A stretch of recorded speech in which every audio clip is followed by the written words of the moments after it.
मेरे बच्चे की ग्रोथ कम है या मेरा बच्चा छोटा है। सारे छोटे बच्चे सिक नहीं होते हैं। तो आइए समझे स्मॉल फॉर जेस्टेशनल एज या IUGR बेबी क्या होता है। मेरे बच्चे की ग्रोथ कम है या मेरा बच्चा छोटा है, डरिए मत। सारे छोटे बच्चे सिक नहीं होते हैं। तो आइए समझे स्मॉल फॉर जेस्टेशनल एज या IUGR बेबी क्या होता है। मान लीजिए एक जेस्टेशनल एज पे जैसे 30 वीक्स पर 100 बच्चे पैदा हुए, तो उस स्टेज के लिए, उस स्टेज ऑफ प्रेगनेंसी के लिए अगर हम उन सब बच्चों को एक इंक्रीजिंग या असेंडिंग ऑर्डर में लगाएं, तो जो सबसे छोटे 10 बच्चे होंगे उनको हमने बोला कि ये छोटे बच्चे हैं। तो जब आपका अल्ट्रासाउंड किया जाता है, ग्रोथ स्कैन किया जाता है 28-30 वीक्स पर, तो जो बच्चे का वजन और बच्चे की जो टमी है उसको हम एक ग्राफ पर प्लॉट करते हैं। So if the baby comes in the lowest 10 centile for that period of pregnancy, मतलब इसका मतलब ये है कि एक 2 किलो का बच्चा 30 वीक्स के लिए नॉर्मल है, लेकिन यही अगर 2 किलो का वजन उसका 34 वीक्स पर है तो वो कम है। हमें ये समझना है कि एक पर्टिकुलर स्टेज ऑफ प्रेगनेंसी पर जो सबसे छोटे 10 बच्चे हैं उनको हमने छोटा कहा, लेकिन ये सभी बच्चे सिक नहीं है।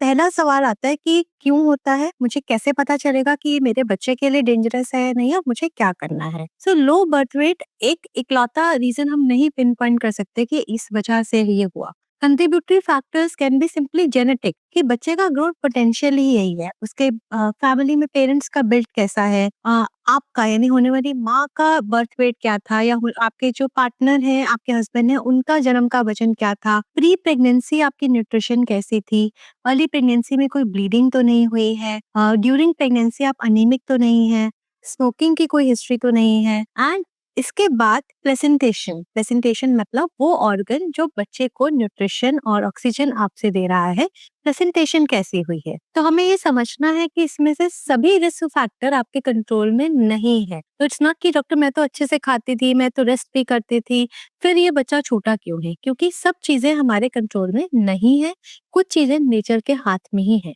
वंस वी से कि बच्चा छोटा है, then we check for the blood flows of the baby. अगर बच्चे का वजन उस स्टेज के लिए कम है लेकिन बच्चे का ब्लड फ्लो ठीक है, दैट मीन्स कि बेबी एक्चुअली हेल्दी ही है, एंड प्रोबेबली बच्चे का ग्रोथ पोटेंशियल ही ऐसा है कि वो यही वजन ले पा रहा है। क्योंकि एक ऑनगोइंग फिनोमिना है, तो इसमें माँ को सलाह दी जाती है कि आप बच्चे के मूवमेंट्स का ध्यान रखें, एंड फ्रीक्वेंट अल्ट्रासाउंड्स किए जाते हैं टू चेक कि बच्चे की ग्रोथ वेलोसिटी कैसी चल रही है। मतलब अगर एक बच्चा वजन में छोटा है लेकिन उसकी जो ग्रोथ वेलोसिटी है, इंटरवल ग्रोथ है, कि हमने एक स्कैन किया और हमने 2 से 3 हफ्ते पे एक और अल्ट्रासाउंड रिपीट किया, तो उसके बीच में जो ग्रोथ हुई हमने उसको चेक किया। हमने चेक किया कि उसके आसपास का पानी ठीक है और उसके ब्लड फ्लोज ठीक है। तो if the growth velocity is fine, बच्चे के आसपास का पानी सही है, बच्चे के ब्लड फ्लो सही है, तो ऐसे डरने की बात नहीं है। दैट बेसिकली मीन्स कि बच्चे का वजन कम है लेकिन बच्चा हेल्दी है। अगर बच्चे के आसपास पानी कम हो रहा है, 2 सीरियल स्कैन्स में बच्चा ग्रोथ नहीं ले रहा है, या बच्चे का जो ब्लड फ्लोज हैं, जो माँ से बच्चे को ब्लड फ्लोज जाते हैं, अम्बिलिकल आर्टरी डॉपलर हम जिसे कहते हैं, उसमें खराबी आ रही है, देन दैट मीन्स कि बच्चा छोटा भी है और बच्चे को ये जो ग्रोथ रिस्ट्रिक्शन है ये अफेक्ट भी कर रही है।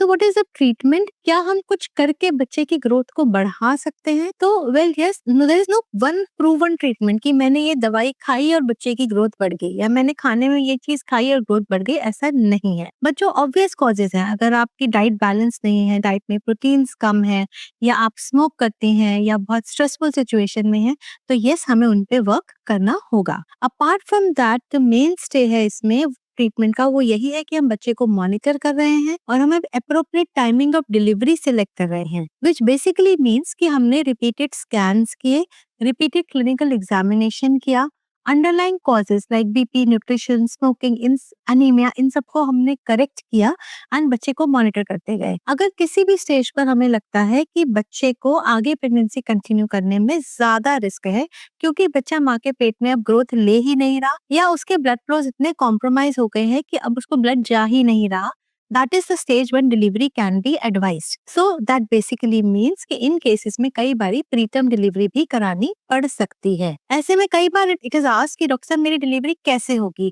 क्या मेरा सिज़ेरियन ही होगा या नॉर्मल डिलीवरी भी कराई जा सकती है? तो अगर आपका बच्चा छोटा है लेकिन उसके ब्लड फ्लोज ठीक हैं, तो generally these pregnancies are carried till term, यानी बच्चे की फुल मैच्योरिटी तक, एंड ऐसे केसेस को नॉर्मल डिलीवरी भी कराया जा सकता है। लेकिन क्योंकि बच्चे का रिजर्व कम है, वो बच्चा छोटा है, उसके रिजर्व्स कम है, इसलिए उसको सिज़ेरियन का रिस्क ज्यादा है। बट ऐसा नहीं है कि वो नॉर्मल डिलीवरी नहीं हो सकती है। लेकिन वो बच्चे जिनके ब्लड फ्लोज खराब हो चुके हैं, उनके लिए सिज़ेरियन की सलाह दी जाती है, because they may not tolerate the stress of labour. Delivery के बाद ये बच्चे कैचअप ग्रोथ शो करते हैं and generally they do well. So आप डरिए नहीं अगर आपको बोला गया कि आपका बच्चा छोटा है, अपने डॉक्टर पे ट्रस्ट करें, बेबी को मॉनिटर रखें और अप्रोप्रिएट टाइम पर उसकी डिलीवरी प्लान करें। ये डिलीवरी ऐसे सेटअप में कराएं जहाँ बच्चे के लिए भी अच्छी नर्सरी और केयर मौजूद हो।